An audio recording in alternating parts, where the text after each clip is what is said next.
Noida airport से पहली उड़ान शुरू होने वाली है। केंद्रीय नागरिक उड्डयन मंत्री राम मोहन नायडू नोएडा एयरपोर्ट पर मौजूद हैं और जेवर के 170 किसान पहली फ्लाइट लखनऊ जा रहे हैं। पहली फ्लाइट से जहां वो मुख्यमंत्री योगी से मुलाकात करेंगे और ये तस्वीरें भी आपको दिखा रहे हैं।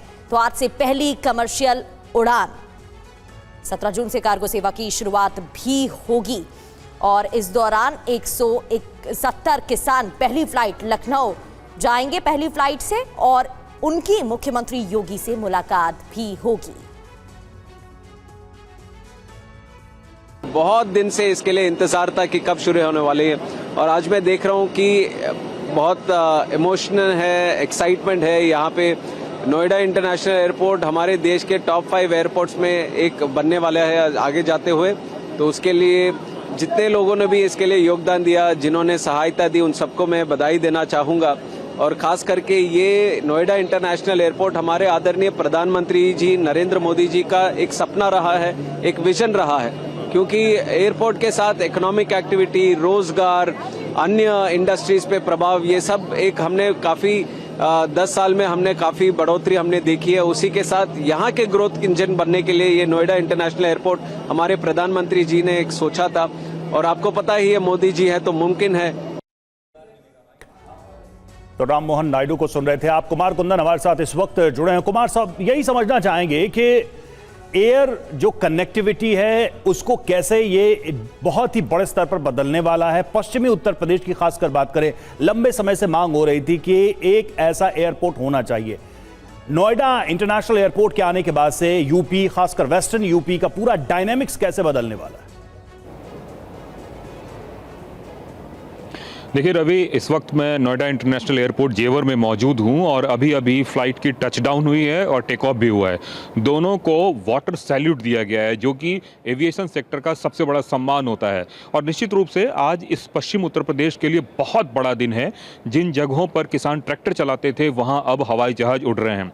इससे पश्चिम उत्तर प्रदेश के 12 जिलों को सीधा फायदा होने जा रहा है।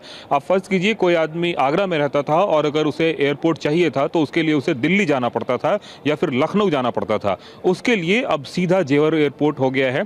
और इसके साथ ही आसपास के इलाकों में जितनी भी इंडस्ट्रियल डेवलपमेंट हो रहे हैं, उस इंडस्ट्रियल सेटअप में जिन लोगों को आना पड़ता था वो पहले दिल्ली आते थे, लेकिन अब दिल्ली नहीं आके जेवर आ रहे हैं। आज से यहाँ 4 जगहों के लिए फ्लाइट शुरू हो रही है, जिसमें बैंगलोर, हैदराबाद, अमृतसर और लखनऊ शामिल है। और अगले 1 जुलाई से 16 जगहों के लिए यहाँ से फ्लाइट शुरू होने जा रहे हैं। 1.2 करोड़ लोग सालाना इस एयरपोर्ट से ट्रैवल करेंगे और जब इसका पूरा फेज शुरू हो जाएगा तो लगभग 7 करोड़ लोग ट्रैवल कर पाएंगे। इसके साथ ही कनेक्टिविटी की जो आपने बात पूछी रवि, तो मैं बताना चाहूँगा कि हाई स्पीड जो रेलवे बन रहा है ट्रैक, वो भी जेवर आ रहा है। दिल्ली से जो बनारस की ओर जाएगी वो जेवर होते हुए जाएगी। इसके अलावा मेट्रो और तमाम तरह के ट्रैक्स जो है यहाँ पे बन रहे हैं। तो निश्चित रूप से एक तरीके से पश्चिम उत्तर प्रदेश का सबसे मॉडर्न हब एक तरीके से बन के तैयार होने जा रहा है। और जो गुड़गांव और तमाम तरह की चीज़ें आप देखते थे, उस तरह की बड़ी बिल्डिंगें और सब कुछ जेवर में भी देखने को मिलेगी। एक और इंपॉर्टेंट बात यह है कि यह कार्गो एक तरह से टर्मिनल होगा और इसके साथ साथ यहाँ पे एयरक्राफ्ट मेंटेनेंस का भी काम होगा। कई सारे एयरक्राफ्ट के मेंटेनेंस के लिए हमें अभी विदेशों का रुख करना पड़ता है या हिंदुस्तान में बहुत चुनिंदा जगह है वहाँ जाना पड़ता है। ऐसे में ये जो पूरा एयरपोर्ट है जहाँ पे एयरक्राफ्ट मेंटेनेंस का भी काम होगा, ये अपने आप में बहुत बड़ी खबर है।